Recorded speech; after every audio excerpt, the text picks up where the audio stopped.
This is అరుణ. ఈరోజు నేను చెప్పబోయే టాపిక్ ఏంటంటే ఒక గొప్ప మహోన్నతమైన వ్యక్తి గురించి చెప్పబోతున్నాను. అది ఎవరంటే రాజకీయ గురువు, గాంధీజీ గారికి రాజకీయ గురువు, అలాగే భారత స్వాతంత్ర సమర యోధుడు అయిన గోపాలకృష్ణ గోఖలే గారి గురించి ఈరోజు చెప్పబోతున్నాను. ఎందుకు ఈరోజు చెప్పబోతున్నానంటే 1866వ సంవత్సరంలో మే 9వ తారీఖున అంటే ఈ రోజున మహారాష్ట్రలో ఉన్న రత్నగిరిలో ఆయన జన్మించారు. అంటే ఈరోజు ఆయన జయంతి సందర్భంగా ఆయన గురించి చెప్పబోతున్నాను. ఫస్ట్ ఏం చేద్దాం, ఆయనకి జయంతి శుభాకాంక్షలు తెలుపుతాం. గోపాలకృష్ణ గోఖలే గారికి జయంతి శుభాకాంక్షలు తెలియజేస్తున్నాము, నేను మీరందరూ కూడా. అయితే ఆయన ఒక గొప్ప మహోన్నత వ్యక్తి, సంఘ సంస్కర్త, స్వాతంత్ర సమర యోధుడు, అలాగే గాంధీజీ గారికి గొప్ప రాజకీయ గురువు. అంతేకాకుండా ఆయన గణిత శాస్త్రవేత్త, అంటే ఎంతో ఉన్నతమైన చదువులు చదువుకున్న వ్యక్తి గోపాలకృష్ణ గోఖలే గారు. ఆయన గణిత శాస్త్రవేత్త, అలాగే ఆర్థికవేత్త కూడా. కాబట్టి ప్రతీదీ కూడా అవగాహన చేసుకోవడంలో ఆయన ముందుండేవారు. ఎక్కువగా చదువుకోవడం వల్ల ప్రతిదాన్ని అర్థం చేసుకుని ఏది ఎలా ఉండాలి, ఎలా చేయాలి, ఎలా ఎదిరించాలి, ఎలా పోరాడాలి అన్నీ కూడా గొప్పగా తెలుసుకున్న వ్యక్తి గోపాలకృష్ణ గోఖలే గారు. అయితే ఈయన సర్వెంట్స్ ఆఫ్ ఇండియా సొసైటీ అనే సంస్థను 1905లో స్థాపించడం జరిగింది. ఎందుకంటే దేశంలో దేశంలో ఉన్న పరిస్థితిని అంతా కూడా అవగాహన చేసుకుని ప్రతి ఒక్కరూ కూడా దేశమంతట నలుమూలలా కూడా ప్రజలకు సేవ చేయాలి అనే ఒక సంకల్పంతో ఆయన 1905లో సర్వెంట్స్ ఆఫ్ ఇండియా సొసైటీ అనే సంస్థను ఏర్పాటు చేశారు. మరి దేశమంతటా సేవ చేయాలంటే ఏదో ఒక ఆయన శిష్యుడైన గాంధీజీ గారు, లేదంటే ఆ గోపాలకృష్ణ గోఖలే గారు వల్ల అవేది కాదు. ఎందుకంటే నలుమూలలా కూడా యువత నలుమూలలా కూడా ఉండాలి. అలాగ చేయాలి అంటే అది ఎవరి వల్ల అవుతుంది? ఒక యువత వల్లే సాధ్యమవుతుంది.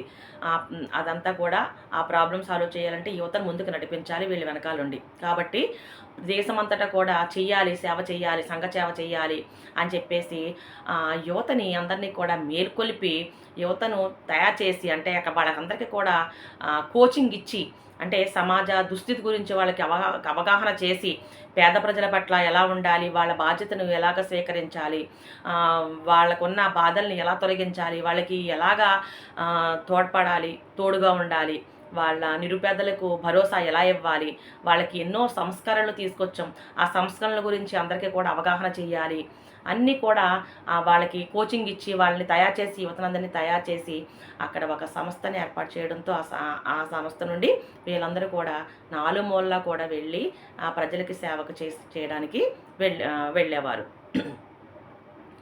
అలాగే మహమ్మద్ అలీ జిన్నా కూడా స్ఫూర్తిదాయకంగా తీసుకున్నారు గోపాలకృష్ణ గోఖలే గారిని.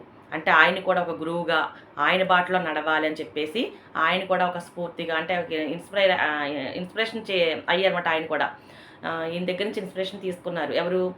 మహమ్మద్ అలీ జిన్నా. ఇప్పుడు రాజకీయ గురువు ఇప్పుడు ఆయన శిష్యుడు గాంధీజీ గారు.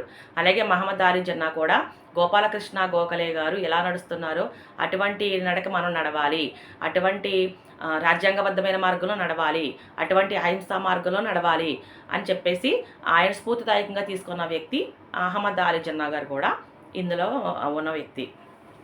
అయితే ఈయన ఒక మితవాద నాయకుడు. అంటే భారత జాతీయ కాంగ్రెస్, అంటే బ్రిటిష్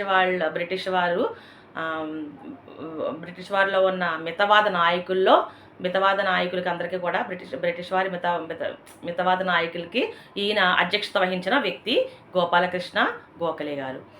అంటే భారత జాతీయ కాంగ్రెస్లో మితవాద నాయకులందరికీ కూడా ఈయన ఒక మితవాద వర్గానికి ఈయన బాధ్యత వహించడం జరిగింది. అంతేకాకుండా బ్రిటిష్ వారితో చర్చలు జరిపి రాజ్యాంగబద్ధంగానే సంస్కరణలు తీసుకురావాలని చెప్పేసి సంస్కరణలు కోరిన వ్యక్తి గోపాలకృష్ణ గోఖలే గారు. అంతేకాకుండా సుధారక్ అనే పత్రికను వెలువరిచి దేశమంతటా కూడా ఆ పత్రిక ద్వారా సామాజిక సంస్కరణల గురించి, అలాగే సమాజంలో ప్రతిదీ కూడా అవగాహన చేసుకోవడానికి దేశమంతటా కూడా ఆ పత్రికను ప్రచురించిన వ్యక్తి గోపాలకృష్ణ గోఖలే గారు. ఆ పత్రిక పేరే సుధారక్ అనే పత్రిక. ఈయన 1905లో ఒక సంస్థని ఏర్పాటు చేశారని చెప్పుకున్నాం. ఆ సంస్థ పేరు ఏమని చెప్పుకున్నాం మనం? ఆహ్, ఏంటంటే ఇందాక చెప్పాను కదా! Servants of India society. Servants of India society అనే సంస్థను ఏర్పాటు చేయడమే కాకుండా 1905లో ఆయన భారత జాతీయ కాంగ్రెస్ బనారస్ సమావేశానికి కూడా అధ్యక్షత వహించిన వ్యక్తి గోపాలకృష్ణ గోఖలే గారు.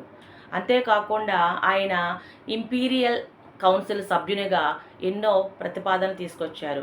ముఖ్యంగా 1911 సంవత్సరంలో ఆయన ఇంపీరియల్ కౌన్సిల్ సభ్యునిగా ఆయన ఏం చేశారంటే 6 సంవత్సరాల నుండి 14 సంవత్సరాల పిల్లల వరకు కూడా ఉచిత మరియు నిర్బంధ ప్రాథమిక విద్యను అందివ్వాలని చెప్పేసి గట్టిగా పోరాడిన వ్యక్తి గోపాలకృష్ణ గోఖలే గారు.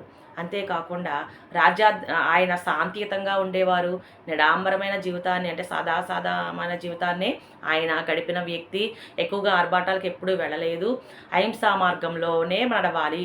మన మితవాద నాయకులు, మితవాద వర్గానికి చెందిన ప్రతి ఒక్కరిని కూడా ఆ ఏకతాటిపై నడిపించాలనేసి, అహింసా మార్గంలో నడవాలని, శాంతియుతంగానే మనం ప్రతిదీ కూడా పోరాడాలని చెప్పేసి, ఎవరిని దూషించకుండా ప్రేమగా ఒకే తాటి మీద నడవాలని చెప్పేసి అందరికి కూడా బోధనలు చేసిన వ్యక్తి గోపాలకృష్ణ గోఖలే గారు. అదేవిధంగా గాంధీజీ గారు కూడా ఆయన మార్గంలోనే నడుస్తూ రాజ్యాంగబద్ధంగా, శాంతియుతంగా, అహింసా మార్గంలోనే ఆయన కూడా పోరాడి మనకి స్వాతంత్రం తీసుకొచ్చారు. కాబట్టి మనం ఎంతైనా కృతజ్ఞతలు చెప్పుకోవాలి.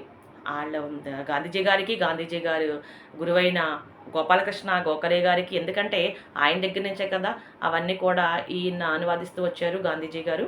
కాబట్టి ఫస్ట్ ఆఫ్ ఆల్ ఎవరు చెప్పుకోవాలి మనం? థ్యాంక్స్ గోపాలకృష్ణ గోఖలే గారికి చెప్పుకోవాలి.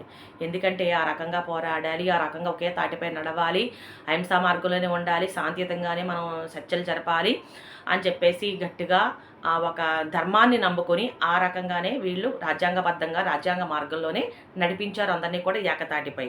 ఆ రకంగానే ఆ బోధనలన్నీ కూడా గాంధీజీ గారు కూడా, ఆయన అనుచరులు కూడా, గాంధీజీ గారు కూడా అలాగే నేర్పించడం జరిగింది.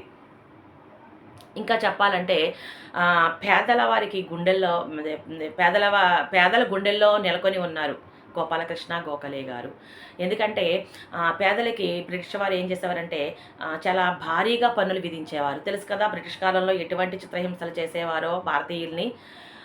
అయితే వాళ్ళకి ఈయన బడ్జెట్ ఆర్థికవేత్త కదా, బడ్జెట్ నిర్వహించినప్పుడు, బడ్జెట్ సమావేశాలు నిర్మించినప్పుడు ఆయన గొప్ప ప్రతిపాదన తీసుకొచ్చారు. ఏంటంటే భారతీయులపై ఎక్కువగా పన్నులు విధించరాదు, వాళ్ళకి అధిక భారం అవుతుంది, వాళ్ళు అంత భారాన్ని మొయ్యలేరు, కాబట్టి పన్నులు తగ్గించాలి. అంతేకాకుండా తినే ఉప్పుపై కూడా భారాన్ని మీరు పన్నులు వేస్తున్నారు, ఎక్కువగా అధిక భారం అవుతుంది, వాళ్ళకి పన్ను విధిస్తున్నారు, కాబట్టి ఆ పన్ను కూడా తగ్గించాలి. భారతీయులకు ఉప్పుపై వేసే పన్ను భారాన్ని కూడా అంటే తగ్గించాలి. ఇంకా చెప్పాలంటే ప్రభుత్వ పదవుల్లో గొప్ప గొప్ప పదవులు ఉంటాయి కదా, ప్రభుత్వ ఉద్యోగాల్లో హయ్యర్ పొజిషన్స్ ఉంటాయి కదా, ఎక్కువగా హయ్యర్ క్యాడర్స్ అంటే ఉన్నతమైన పదవులను కూడా భారతీయులకు ఇప్పించాలని చెప్పేసి గట్టిగా పోరాడిన వ్యక్తి శాసనసభలో ఈయన గోపాలకృష్ణ గోఖలే గారు. ఆయన ఇంకా చెప్పాలంటే ఆయన గురించి చెప్పాలంటే ఎంతైనా ఉంది. ఎందుకంటే అంత గొప్ప మహోన్నతమైన వ్యక్తి కాబట్టి ఆయన ప్రతి ఒక్కరిని కూడా సమాజంలో ఆ పరిస్థితులు అర్థం చేసుకోవాలి. అలాగే దక్షిణాఫ్రికా నుంచి తిరిగి వచ్చిన తన శిష్యుడైన గాంధీజీ గారికి కూడా ఇక్కడ దుస్థితి ఎలా ఉంది, దీన్ని అంతా కూడా నువ్వు ఒకసారి అవగాహన చేసుకోవాలని చెప్పేసి ఆయనకు అంతా కూడా వివరించి దేశమంతటా కూడా పర్యటించి ఒకసారి చూసి రా అని చెప్పేసి పంపించడం కూడా జరిగింది గాంధీజీ గారిని గోపాలకృష్ణ గోఖలే గారు. ఇంకా చెప్పాలంటే ఆయన పేదల గురించి ఎక్కువగా పోరాడిన వ్యక్తి. ఎక్కువగా అంటే ఆయనకి హయ్యర్ పొజిషన్లో ఉన్నప్పటికీ కూడా ఆ పొజిషన్ అంటే అధికారం కంటే కూడా ప్రజల సేవ, అలాగే పేదలకు ఎక్కువగా ప్రాధాన్యత ఇచ్చిన వ్యక్తి గోపాలకృష్ణ గోఖలే గారు. ఇంకా ఈయన ఆర్థికవేత్త కదా, ఆర్థికవేత్త పైగా గణిత శాస్త్రవేత్త కదా. కాబట్టి భారతదేశంలో ఉన్న సంపదనంతా కూడా బ్రిటిష్ వాళ్ళు ఎలా కొల్లగొట్టి పట్టుకు వెళ్తున్నారో దానంతా కూడా గణాంకంలో లెక్కలు వేసి అదంతా కూడా అదంతా కూడా నిరూపించిన వ్యక్తి. అంటే అంతా కూడా ఆధారాలతో పాటు అంటే ఇంతంత కొల్లగొట్టారు, ఈ రకంగా పట్టుకు వెళ్తున్నారని చెప్పేసి ఆయన చదువుకున్న గణిత శాస్త్రాన్ని చదువుకున్న వ్యక్తి కాబట్టి ఆ గణితం అంతా కూడా ఆయన మేధస్సుతో రంగరించి దాంతో ఎన్ని కూడా ఎంత వీళ్ళు కొల్లగొట్టి భారతదేశంలో సంపదను బయటికి తరలిస్తున్నారని చెప్పేసి ఆయనకున్న విద్య ద్వారా గణాంకాలు వేసి అంతా కూడా సాక్ష్యాలతో శుద్ధ నిరూపించిన వ్యక్తి గోపాలకృష్ణ గోఖలే గారు. ఇంకా చెప్పాలంటే ఆయన గురించి చెప్పాలంటే ఎంతైనా ఉంది. కాబట్టి అంత గొప్ప మహోన్నతమైన వ్యక్తి. ఆయన బ్రతికన్నాళ్ళు కూడా మన కోసమే, అంటే పేద ప్రజల కోసం, భారతీయుల కోసమే పోరాడిన వ్యక్తి. అలాగే బ్రిటిష్ వారి బారి నుండి, అంటే వాళ్ళు పెట్టే చిత్రహింసల నుండి బయట పాడేయాలని చెప్పేసి వాళ్ళ దుస్థితి అంతా కూడా అర్థం చేసుకుని వాళ్ళకి ఎలాగైనా సరే తోడుగా ఉండాలని చెప్పేసి ఒక సంస్థను ఏర్పాటు చేసి 1905లో ప్రతి ఒక్కరి యువతని మేల్కొల్పి సమాజంలో ఎన్నో సంస్కరణలు తీసుకొచ్చి ఆ సంస్కరణల గురించి కూడా అవగాహన చేసి ప్రతి పేదవారికి కూడా సంస్కరణల గురించి వివరించి అందరికీ కూడా తోడుగా ఉండి నేనున్నాను అని చెప్పేసి భరోసా ఇచ్చిన వ్యక్తి గోపాలకృష్ణ గోఖలే గారు. అలాంటి గొప్ప మహోన్నతమైన వ్యక్తి గురించి కొంచెమన్నా తెలియాలి అందరికీ కూడా, అంటే తెలియని వారికి తెలియజేయాలి అని చెప్పేసి నాకు తెలిసింది మీకు నేను షేర్ చేసుకుంటున్నాను. అలాగే మీరు విన్నారు కాబట్టి మీరు ఇంకొక 10 మందికి షేర్ చేయండి. సో వన్స్ అగైన్ ఈరోజు జయంతి గోపాలకృష్ణ గోఖలే గారు జయంతి సందర్భంగా ఈరోజు నేను ఆయన గురించి కొంచెం నాకు తెలిసింది నేను మాట్లాడేందుకు నేను చాలా గర్వంగా ఫీల్ అవుతున్నాను.